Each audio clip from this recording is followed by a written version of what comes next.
Now, let me tell you about the additional steps I'm ordering today to take on what is coming. I know you've heard a lot of this in the news already this morning.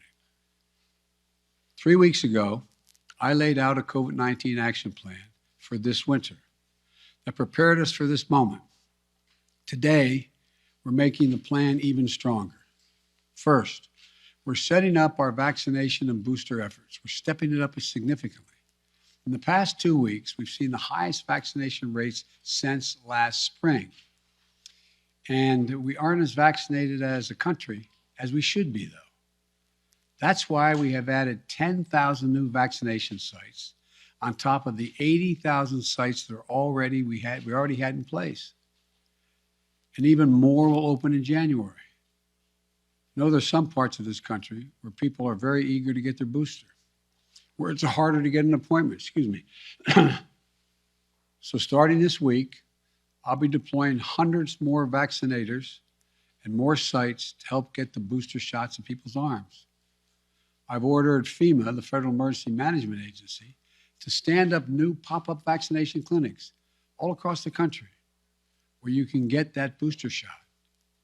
We've opened, we've opened FEMA vaccination sites in Washington State and New Mexico recently as cases have increased. And today, I'm directing FEMA to stand up new sites in areas where there is a high demand. These steps are going to help us add more and more booster appointments and just over the next few weeks. I also want to say a word to parents.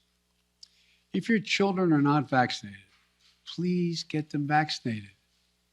If you're a parent, understandably, who waited to see how the first shots went with other kids before getting your own kid vaccinated, you can stop waiting. 6 million children in our country, ages 5 to 11, are vaccinated. Get your children protected today, now.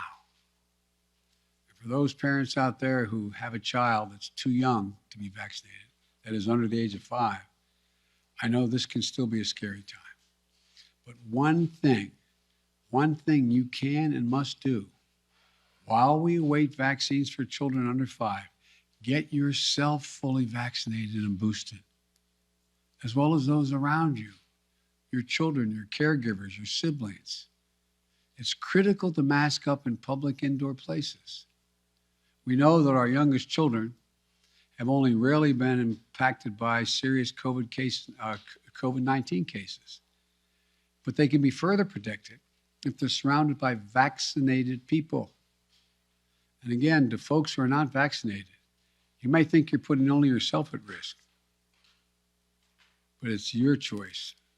Your choice is not just a choice about you. It affects other people. You're putting other people at risk, your loved ones, your friends, neighbors, strangers you run into. And your choice can be the difference between life or death. The longer the virus is around, the more likely variants form that may be deadlier than the ones that have come before.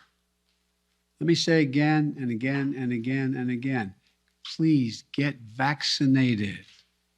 It's the only responsible thing to do. Those who are not vaccinated are causing hospitals to become overrun again. I just spoke to the governor of New York.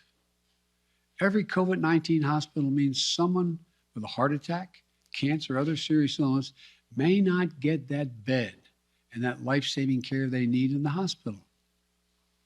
Look, let me give it to you straight again. Omicron is serious, potentially deadly business for unvaccinated people. Let me be clear.